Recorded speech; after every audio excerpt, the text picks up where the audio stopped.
Thanks for tuning in to this episode of History's Greatest Battles, Season 2, where we explore history's greatest sieges. If you know somebody that enjoys this genre of history, please share the podcast with them, and stay tuned after the episode for some special remarks. In the winter of 1258, the Mongol war machine reached the heart of the Islamic world. For decades, their armies had torn through kingdoms and empires, leaving behind only smoldering ruins and broken rulers. What had begun as a steppe confederation had become an empire without rival, stretching from China to the very edges of Europe. Every enemy that stood against them had been destroyed. Every city that resisted had been erased. For 5 centuries, the Abbasid Caliphate had ruled the Islamic world, its capital standing as a center of wealth, power, and scholarship. Baghdad had survived wars, dynastic struggles, and crusades. It had defied history itself, remaining unbroken, while lesser empires crumbled. But history did not matter to the Mongols. They came not to negotiate, but to end the Abbasid rule entirely. What followed was more than the fall of a city. It was the end of an era. A civilization that had once stood at the forefront of science, medicine, and philosophy was shattered. The consequences would shape the centuries that followed. The Islamic world, fractured and now leaderless, would never reclaim the same unity under a single caliph. The Mongols, despite their victory, would find their expansion checked. And in the power vacuum left behind, new forces would rise. The Mamluks in Egypt, the Turks in Anatolia, and eventually the empire that would define the next era of Islamic rule, the Ottomans. The events of that winter reshaped the balance of power in the Middle East and beyond. In its wake, the Mongol myth of invincibility was both affirmed and challenged. The world as it had been was gone.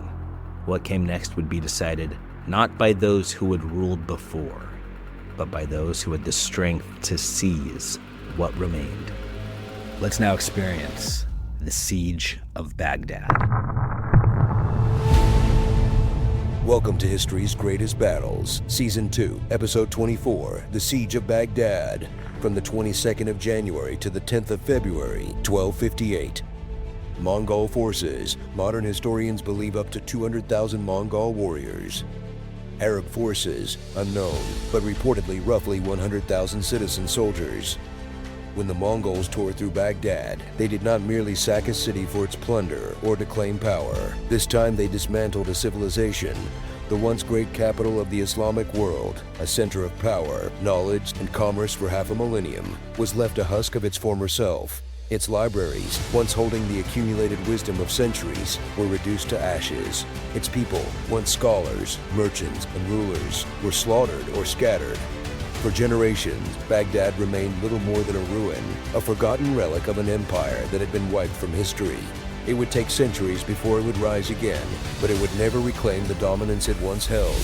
When Genghis Khan died in 1227, his empire did not slow. It surged forward. Mongol horsemen thundered across Eastern Europe, their banners flickering in the wind, while in the Middle East, their very presence cast a long and terrible shadow.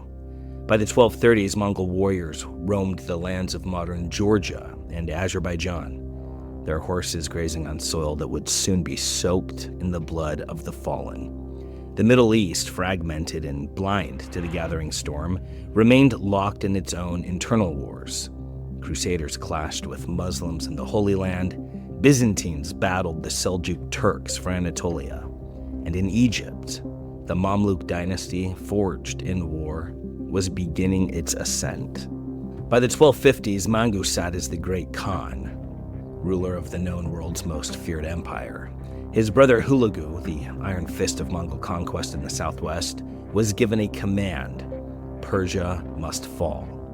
In Persia, one force stood in the Mongols' path: the Assassins.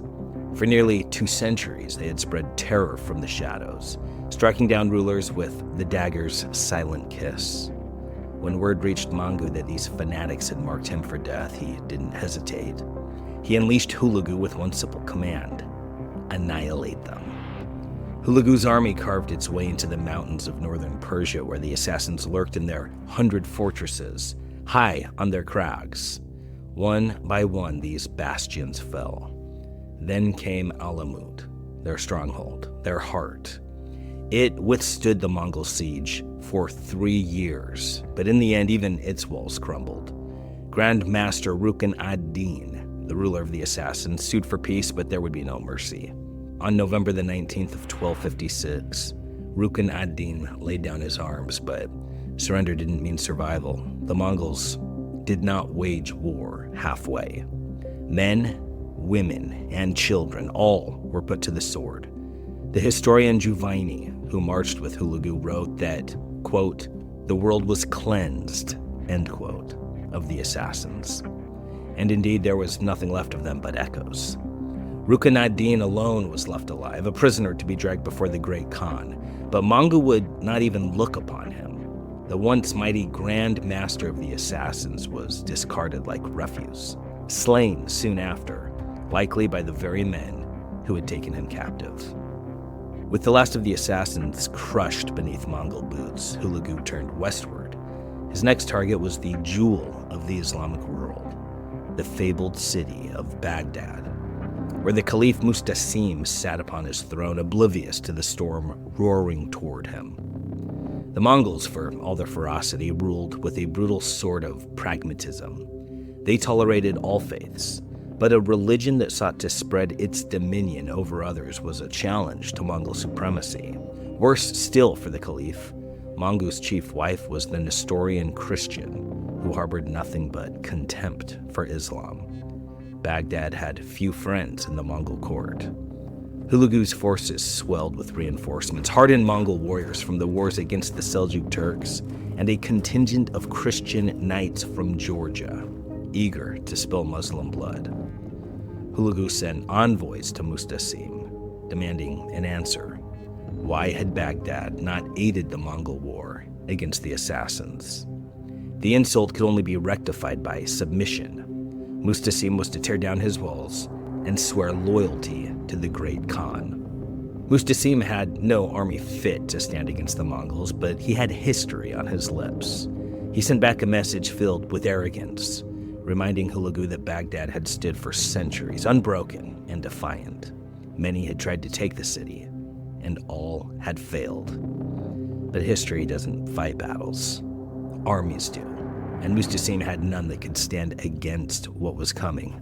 Once the beating heart of an empire, Baghdad was rotting from within. Its walls, once mighty, had crumbled with time and neglect. Worse still, Mustasim was not truly in command.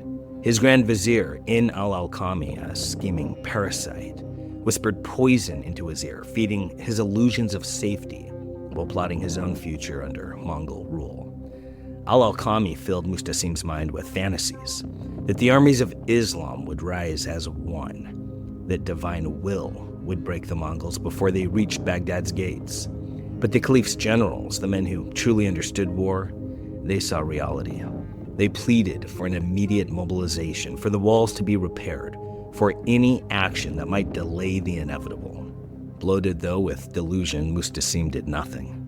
Drunk on his own arrogance, Mustasim sat idle, dining in luxury, as the greatest army in the world marched toward his doorstep. On paper, he had 50,000 soldiers, but soldiers mean nothing without loyalty, without steel in their spine. The Caliph could call upon warriors from the far reaches of Islam, but there were few left willing to answer. His reckless pride had alienated the Mamluks, the only force capable of stopping the Mongols, and the Syrian princes he had once favored were too busy fortifying their own cities to waste their strength saving Baghdad.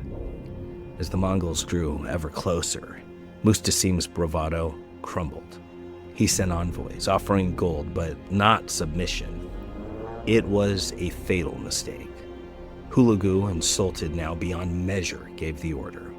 The Mongol army split into 4 columns, encircling Baghdad. At last the Caliph woke to the horror of his situation, and orders were given.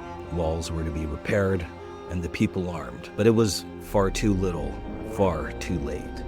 And within the city, Al-Alkami still whispered, He was working against Baghdad, not for it.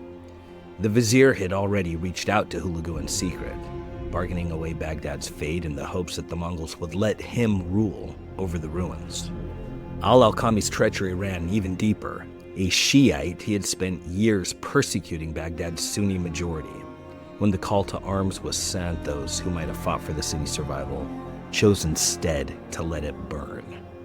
Panic-stricken, Mustasim at last sent forth his cavalry, 20,000 men, riding out on January the 11th, 1258, to meet the Mongol horde. They never stood a chance. Masters of war, the Mongols didn't meet them in an open field. They shattered the dikes of the Tigris River, unleashing a flood that swallowed the Muslim camp whole. Before the battle had even begun, most of Mustasim's warriors were either drowned or broken. The few who reached the Mongol lines were cut down. Almost none returned. 1 week later, on January the 18th, the Mongols stood before Baghdad itself, its fate already sealed. Baghdad was still the heart of Islam, but it was a heart that had grown weak. Its golden age long past, its power now an illusion, and the Mongols were about to tear the illusion apart. When the siege began, Baghdad's once thriving markets were already half empty, abandoned in the face of impending doom. The Mongols wasted no time. They seized the suburbs, encircled the city in a great earthen ditch, and brought forth their siege engines, monstrous war machines that would soon pound the city into dust. There was little stone in the plains around Baghdad, but that didn't slow the Mongols. They pulled timber from trees, tore apart homes, and stripped the city's outskirts of anything that could be used as ammunition. And the bombardment began. Arrows rained down upon the city, not just with fire, but with words. The Mongols offered terms: surrender and live, resist and suffer. Only now did Mustasim grasp the truth. Baghdad would fall. He sent envoys begging to swear fealty. But Hulagu had moved beyond diplomacy. He would take the city, and he would take it in blood. For days, the Mongol war machines pounded Baghdad's walls without pause, the city shaking under their relentless assault. Then, on February 6th, the storm broke. Hulagu gave the order, and the final attack had begun. Within hours, the eastern wall was theirs. The defenders could do little to stop the tide of the Mongol invasion. Then just as quickly as the onslaught began, Hulagu called for a halt. He sent word to the surviving defenders: lay down your arms and you will be given safe passage to Syria. It was a lie, a calculated, ruthless lie. The moment they stepped beyond the city gates, defenseless, they were cut down. There would be no retreat, no escape, only death. With his city in ruins, Mustasim surrendered. He placed himself, his 3 sons, and 3,000 of his court into Mongol hands, still clinging to the delusion that he would be spared. Seeing their caliph submit, Baghdad's people believed the slaughter had ended. They emerged from their hiding, but the Mongols had no interest in prisoners. They were all butchered where they stood. There was no escape except within the walls of the Christian churches, Mongol allies, and therefore the only ones granted mercy. For everyone else, the nightmare was only beginning. From his place in captivity, Mustasim watched the city he had failed burn. He listened to the screams of his people. Then on February 15th, his own turn came. Hulagu sat Mustasim down for a final feast. As the Mongols looted the treasures of Baghdad and its people died in the streets, the conqueror turned to the broken caliph and sneered.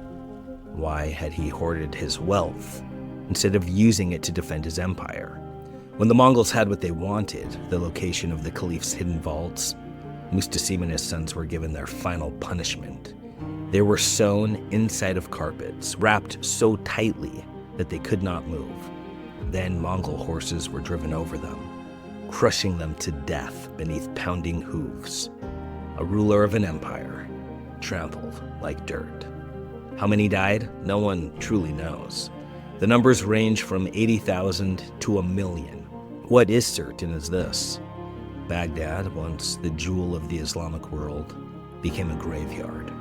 So many bodies choked the streets and the riverbanks that even the Mongols, who had waded through fields of death before, couldn't bear the stench. They moved their camp just to escape the rot. What the Mongols did not destroy, they took. 2 great wagon trains, heavy with plunder, rolled toward Karakoram, the spoils of a civilization reduced to ashes. For an entire month, the Mongols ravaged what remained. They took what they wished, burned what they did not, and when they finally left, Baghdad was barely more than a memory. And of al-Alqami, the Mongols placed him in charge of the ruins, but his victory was hollow. He lived only 3 months before death took him, some say from grief, others from a more direct Mongol hand. Word of Baghdad's annihilation spread, and the lesson was clear. Resistance meant death. One by one, the great cities of the Muslim world bent the knee. Only Aleppo dared to resist, and even it could not hold. There, Mongols and Crusaders fought side by side, united not by loyalty, but by a shared thirst for Muslim blood. With Mustasim's death, a dynasty that had ruled for 5 centuries was wiped from existence. The Abbasid Caliphate, born from the bloodline of Muhammad the Prophet's uncle Abbas, was no more. Had fate turned slightly, Islam itself might have been shattered. But history, as always, has other plans.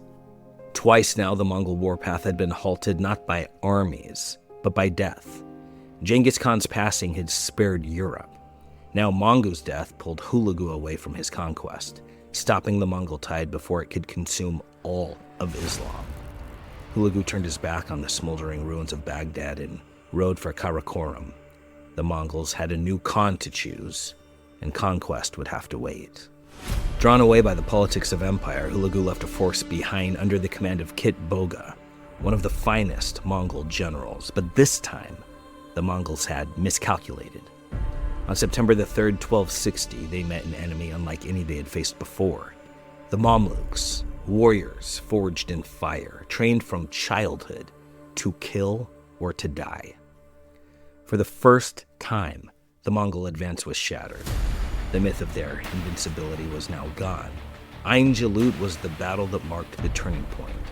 The Mamluks, the slave soldiers who had risen to become kings, had done what no army before them could. The Mongols who had burned Baghdad to the ground would go no further. The Middle East belonged to the Mamluks now. The Mongols were the greatest war machine of their time, a storm that swept across continents, erasing civilizations in its wake. But no army is truly unstoppable. Empires rise, empires fall, and in the end, only those with the will to fight survive. The Caliph of Baghdad believed his city was eternal. It wasn't. The Mamluks believed they could turn back the Mongol tide, and they did. This is war. It does not favor kings or peasants, faith or heresy. It favors those who understand its brutal truth. Strength is the only law, and those who forget it are doomed to be remembered only in ruins. History doesn't stand still. The sack of Baghdad was the death of an empire. Ain Jalut was the rebirth of another. The Mongols had reshaped the world, but they had not broken it. The Islamic world, though battered, endured. The Mamluks, warriors of iron discipline, rose as its new guardians. The Mongol horde had learned a lesson they had never needed before. Some enemies will not kneel.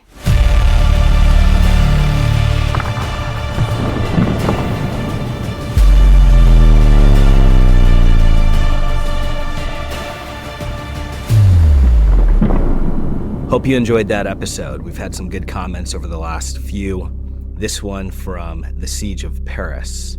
David Pitchford 6510 wrote, I was summoned to the family court slaughter pens and transported to the no-fault divorcentration camps, and afterwards offered myself as a rescue male.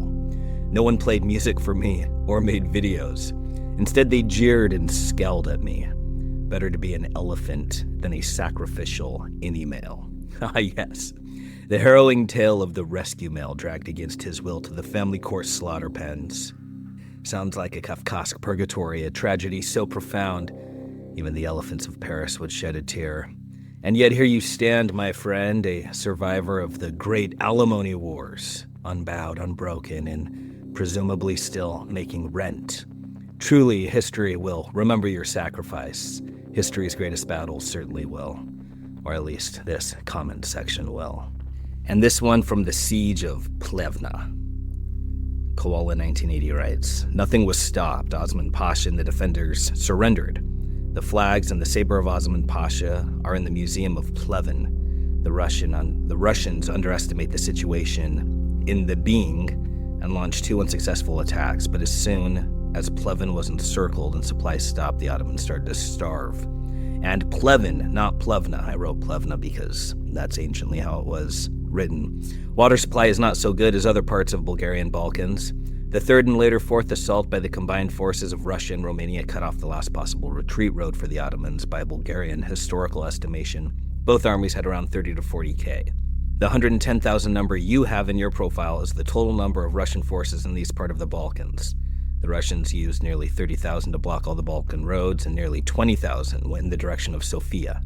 The rest moved towards the Black Sea, and nearly 20,000 stayed in reserve due to the movement of the Ottoman Balkan force, led by Suleiman Pasha. My grand-uncle took part in the third and fourth attack of Pleven, and later was one of the few Bulgarians who made it to Erdene. Gurk's Chirk replied to that comment, Balkan Cope. And here's my thoughts. Your comment brings up important points, particularly regarding the eventual Ottoman surrender and the strategic encirclement of Plevna. However, saying that nothing was stopped ignores the wider strategic consequences of the siege.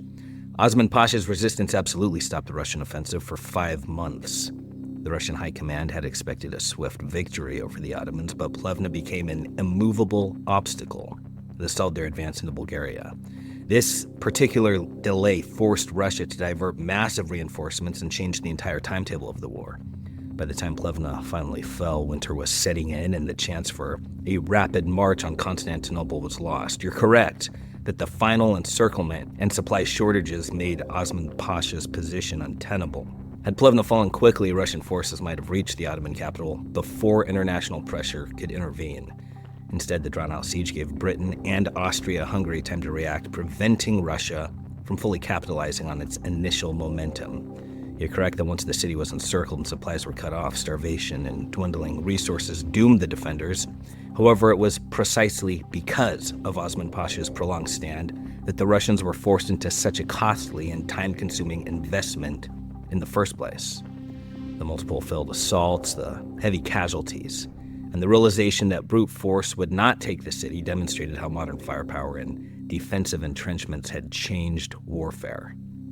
Your granduncle's participation in the third and fourth assaults, and later at Edirne, Adrianople, is remarkable.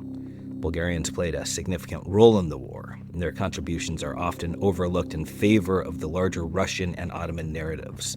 His experience was part of a turning point in military history, one that reshaped all of the Balkans and laid the groundwork for Bulgaria's future independence.